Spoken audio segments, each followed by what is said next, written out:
تو آپ اس طرح کیسے سوچتے تھے سر؟ یہ کیا یہ قدرت کا وہی بات میں اور اسی دوران جو ہے پولیٹیکل چیزیں جو ہے نا وہ میرے ذہن میں آئی تھی.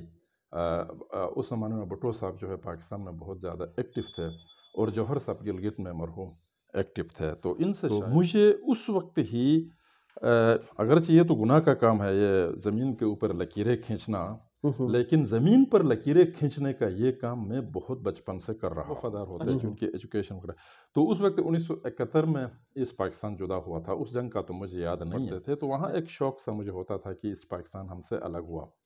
تو میں نے اس کا دکھ بھی تھا؟ دکھ تھا جی بالکل، بہت بڑا دکھ تھا. اور میں نے جو ہے اپنے طور پر بنگلہ یونائٹڈ پاکستان ایک نیا ملک بنانا شروع کیا. بیچ میں مہران کا صحبت تو فلاں اس طرح خیالی چیزیں بنا کے جو ہے نا میں اس طرح کسی سے شیئر کرتے تھے؟ نہیں شیئر کرنے کے لیے یہ اس طرح کی باتیں آج شیئر نہیں کی جا سکتی ہے. تو اس وقت میں کس سے شیئر کر سکتا تھا؟ ابھی آپ نے پوچھا تو میں بتاتا ہوں، مجھے خود بھی شرم آتی ہے یہ چیزیں جو ہے نا یہ میری اپنی ذاتی چیزیں.